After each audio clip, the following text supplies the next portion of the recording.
শুভেন্দু দেখে যা, তৃণমূলের ক্ষমতা, শুভেন্দু দেখে যা, তৃণমূলের ক্ষমতা, শুভেন্দু দেখে যা, তৃণমূলের ক্ষমতা, শুভেন্দু দেখে যা, তৃণমূলের। শুভেন্দু অধিকারীর পাল্টা সভাতে নরেন্দ্রনাথ চক্রবর্তীর বাক্যবাণ কি হজম হবে জিতেন্দ্র তেওয়ারির? এই প্রশ্নটা চলেই আসছে। বেশ কয়েক মাস ধরেই প্রাক্তন তৃণমূলী তথা প্রাক্তন তৃণমূলী বিধায়ক জিতেন্দ্র তেওয়ারি পাণ্ডবেশ্বরের প্রার্থী হবেন, এমনটাই একটা অদৃশ্য হাওয়ায় ভাসিয়ে তুলেছেন এবং জিতেন্দ্র তেওয়ারি সেই হিসাবেই কার্যত কোমর বেঁধেছে নেমেছেন নরেন্দ্রনাথ চক্রবর্তীর বিরুদ্ধে। শুভেন্দু অধিকারী এসেছিল সেই জিতেন্দ্র তেওয়ারির ডাকেই, আর সেই সভার পাল্টা হিসাবে আজ নরেন্দ্রনাথ চক্রবর্তীর সভা। তিনি প্রথমেই কার্যত কন্যা সুরক্ষা যাত্রাকে কটাক্ষ করে বলেন শুভেন্দু হাঁটছিলেন কিন্তু পাশে কোনো মহিলা নেই, আর আজকের সভায় ৫,০০০ মহিলা অংশ নিয়েছেন, এটাই পার্থক্য। শুভেন্দুকে হতাশ করে কটাক্ষ করেছেন বিধায়ক নরেন্দ্রনাথ চক্রবর্তী। তৃণমূল জেলা সভাপতি বলেন নারী সুরক্ষা মানে সাম্প্রদায়িকতা ছড়ানো নয়। মুখ্যমন্ত্রী নারী সুরক্ষার জন্য অপরাজিতা বিল এনে রাজ্যপালের কাছে পাঠিয়েছিলেন, কিন্তু রাজ্যপাল তা আটকিয়ে রাখেন।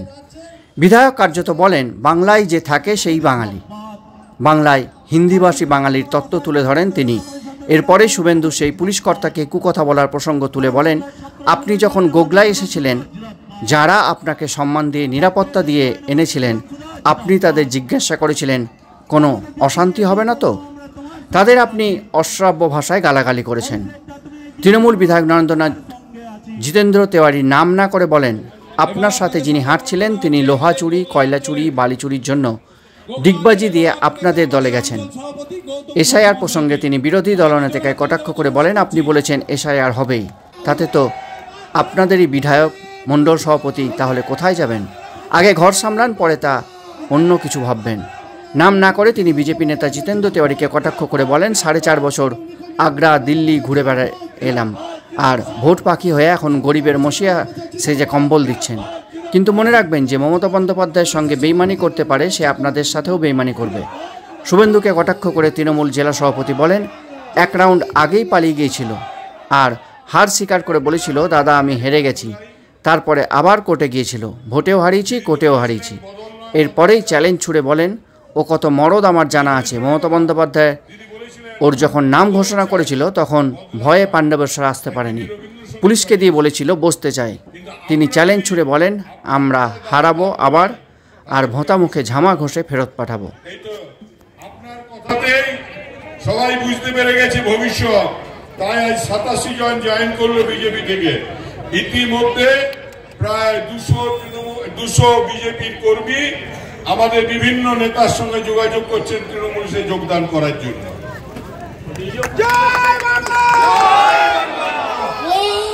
এক সময় সারা ভারতবর্ষের রাজনীতি ছিল, রাজধানী ছিল এই কলকাতা।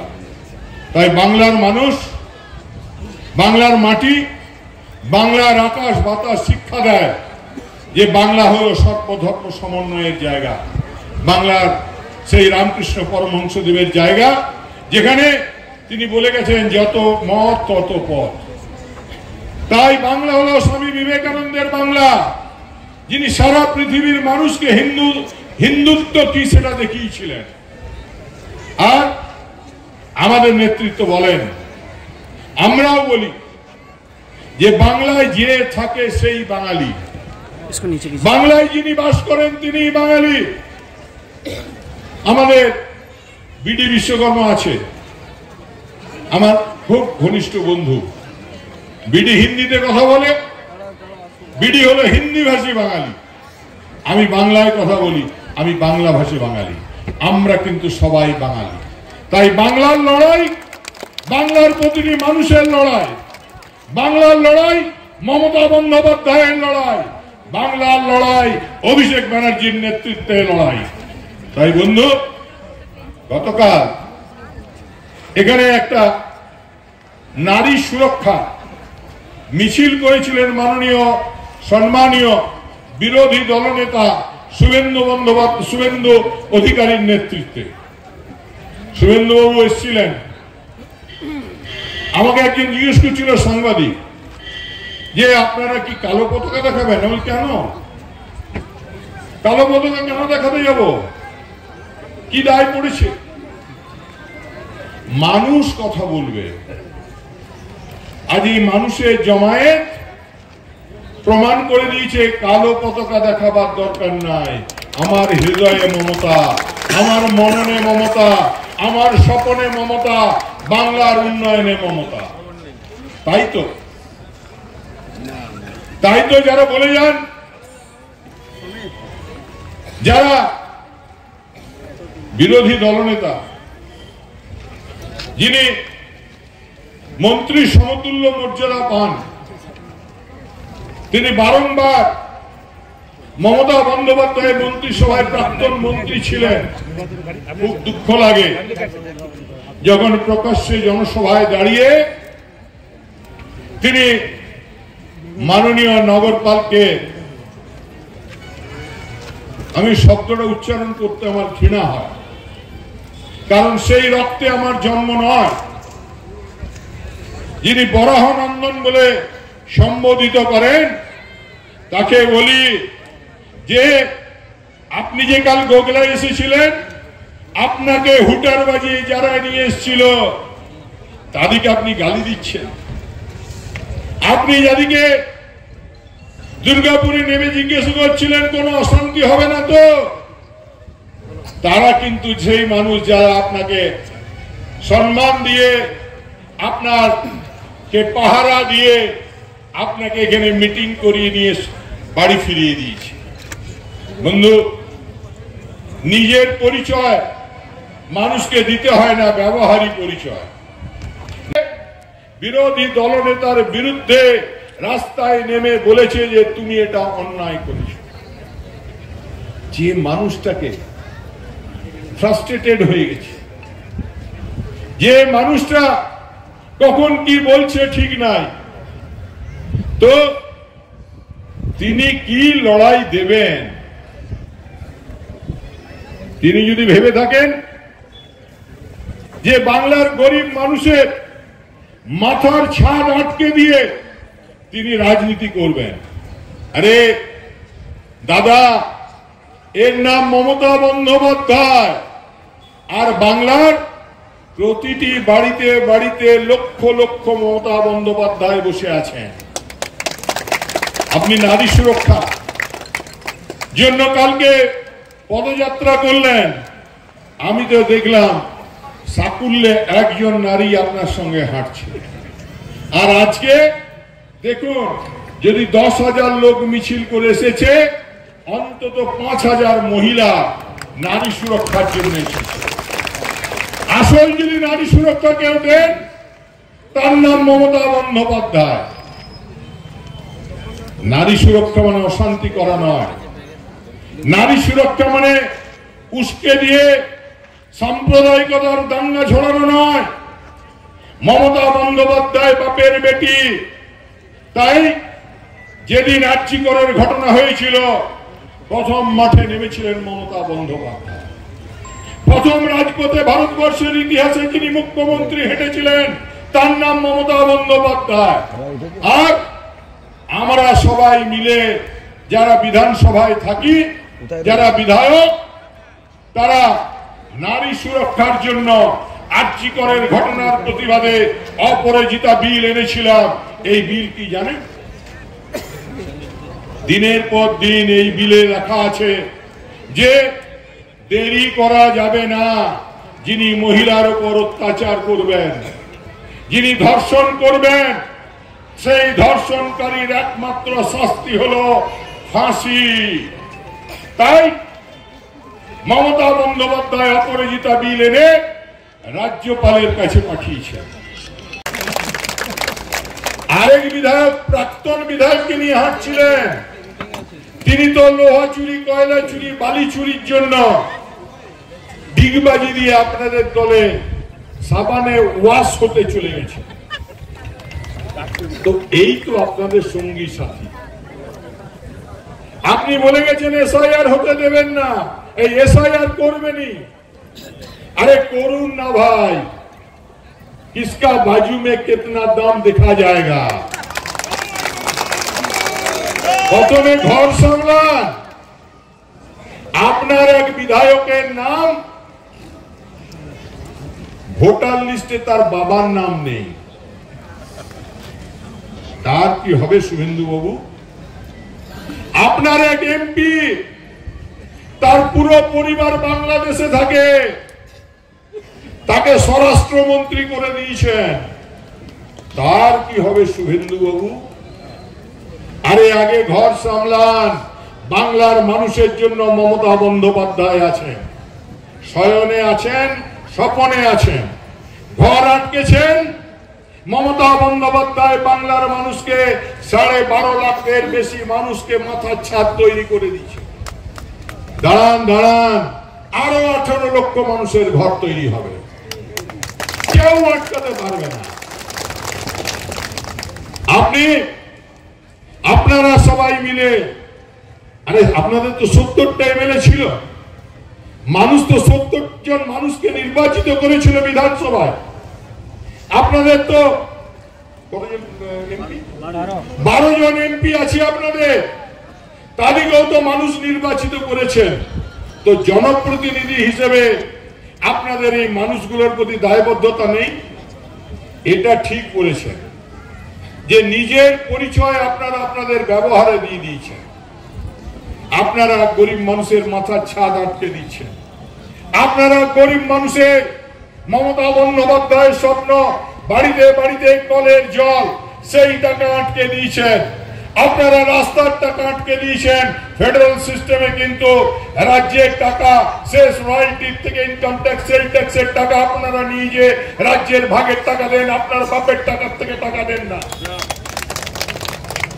তাই মমতা বন্দ্যোপাধ্যায় কিন্তু ডুগডুগি বাজাবেন, আপনারা নাচবেন। মমতা বন্দ্যোপাধ্যায় রাস্তাও করে দেবেন, বাড়িতে বাড়িতে সময়ে মানুষের জল পৌঁছে যাবে, আপনারা আটকাতে পারবেন না। সেই সঙ্গে এই যে অত্যাচার অনাচার করছেন, মানুষ কিন্তু বুক বুঝে মুখ বুঝে লিখে রাখছে মনের খাতায়।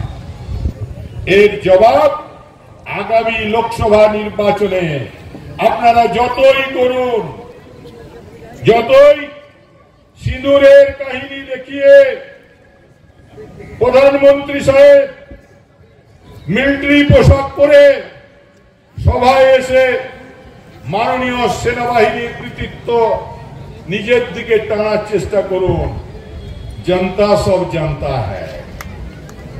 জনতার কাছে কিছু লুকানো যাবে না।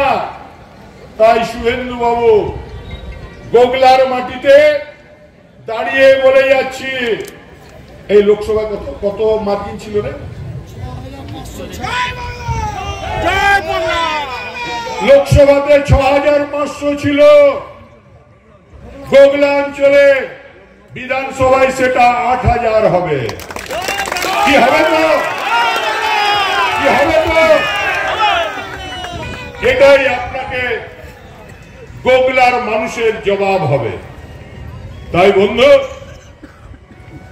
আর যারা ভাবছে 4.5 বছর ফুরফুরে ভাবে ঘুরে বেড়ালাম, আগ্রা দিল্লি ঘুরেলাম, তারা আবার যেই ভোট আসছে ভোট পাখি হয়ে আসবে, বলো আমি গরিবের মসিহা, কম্বল দিচ্ছে, কোথাও তিরপল দিচ্ছে।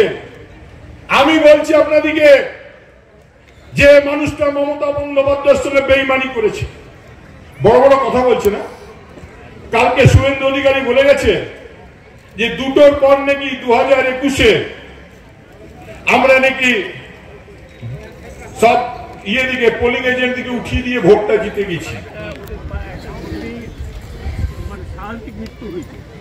না, এই কথা বলেছে তো কালকে। এবারে আমি বলি, এই মঞ্চে অন্তত 15 জন আছে যারা কাউন্টিং এ ছিল, তারা সবাই জানে যে শুভেন্দু বাবু আপনার ওই বন্ধুটি, আমার নাম করতে ইচ্ছে করে না, সে যাবার সময় বলে গেছিল, দাদা হার স্বীকার করে নিলাম, আমি আসছি। 1 রাউন্ড আগেই পালিয়ে গেছিল। আর তারপরে আপনারা আবার কোর্টে গিয়েছিলেন, ভোটেও হারিয়েছি, কোর্টেও হারিয়েছি। আবার বলছি, ও কত মরদ আমার জানা আছে, আমি বলতাম না এই কথা। যখন মমতা বন্দ্যোপাধ্যায় ওর নাম ডিক্লিয়ার করে তখন দম হয় নাই পাণ্ডবেশ্বরে ঢোকা। এক পুলিশ অফিসারকে দিয়ে আমাকে বলে পাঠিয়েছিল যে দাদা একটু বসতে চায়। আর তারপর আসানসোলে একটা মিটিং করে বলেছিল, দাদা তুমি এমএলএ, আমি শুধু উল্টো দিকে ব্যাটিং করব। আরে ও তো ব্যাটিং করতে আসেনি, ইটিং করতে এসেছিল। তাই পরের বারই পাণ্ডবেশ্বরের মানুষ তাকে কাটিং করে দিয়েছে। আর এবারেও যদি আসে, ঠোঁটা মুখে ঝামা পাথর ঘষে দিয়ে ফেরত পাঠাবো, কথা দিচ্ছি। কি হবে তো জোরসে বলো। তাই বন্ধু, আগামীর লড়াই 2026-এর লড়াই, আগামীর লড়াই মমতা বন্দ্যোপাধ্যায়ের লড়াই, আগামীর লড়াই অভিষেক ব্যানার্জির নেতৃত্বের লড়াই, আগামীর লড়াই উন্নয়নের লড়াই, আগামীর লড়াই বাংলার মানুষের শান্তির লড়াই, আগামীর লড়াই সাম্প্রদায়িকতার বিরুদ্ধে লড়াই।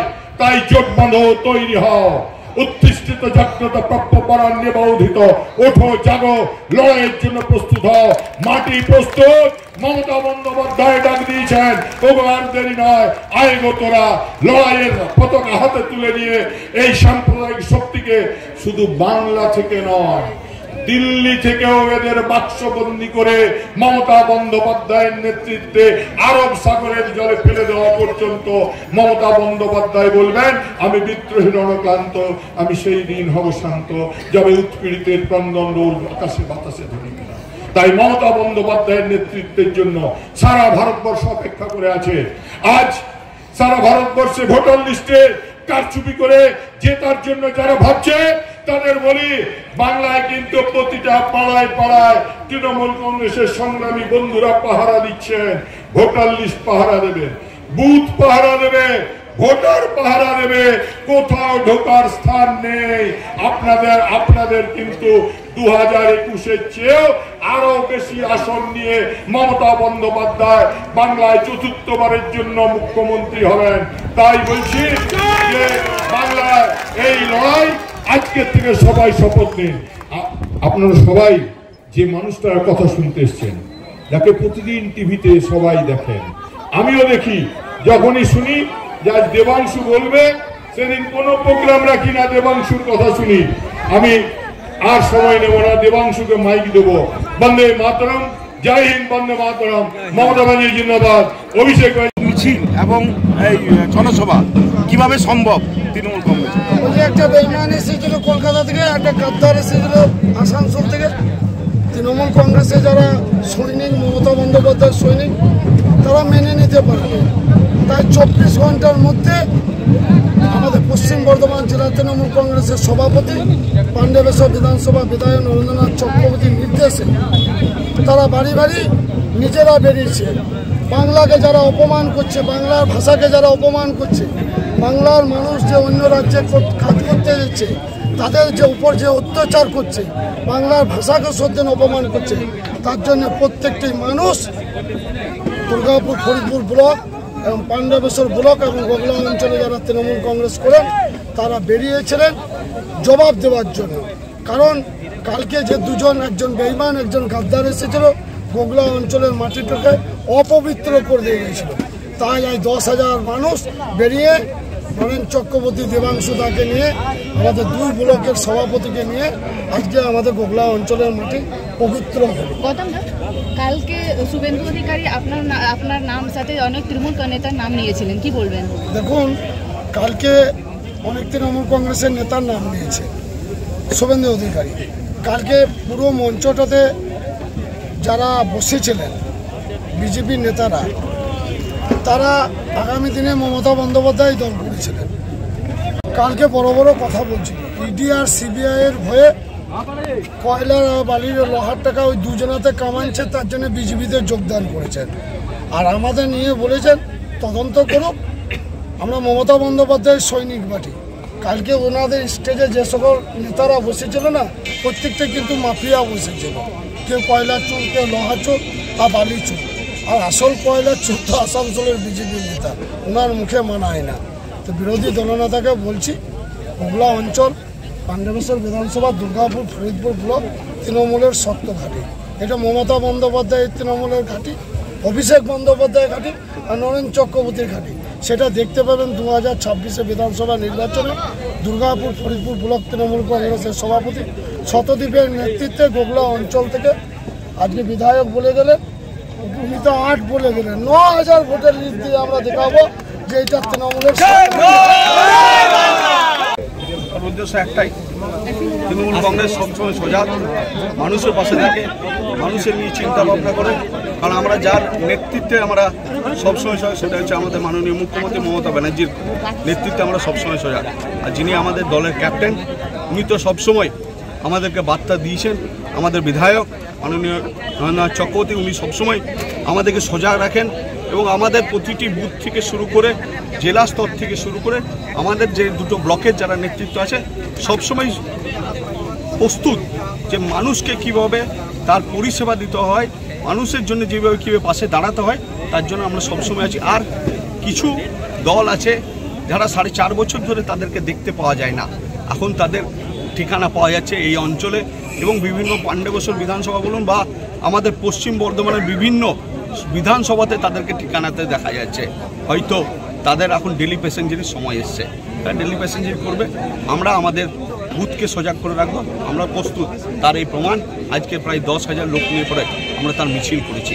আর গোগলা অঞ্চল বলুন আর সারা পশ্চিম বর্ধমান বলুন বা আমাদের পাণ্ডবেশ্বর বিধানসভা বলুন, তৃণমূলের ঘাঁটি, দুর্জয় ঘাঁটি। বাংলার সবথেকে বড় ঘাঁটি হচ্ছে আমাদের পাণ্ডবেশ্বর বিধানসভা, যে সবসময় সজাগ সিদ্ধারাভাবে দাঁড়িয়ে আছি তৃণমূল কংগ্রেসকে, মমতা ব্যানার্জির হাতকে সবসময় শক্ত করার জন্য। শতদ্বীপ ঘটক, দুর্গাপুর ফরিদপুর ব্লকের ব্লক সভাপতি।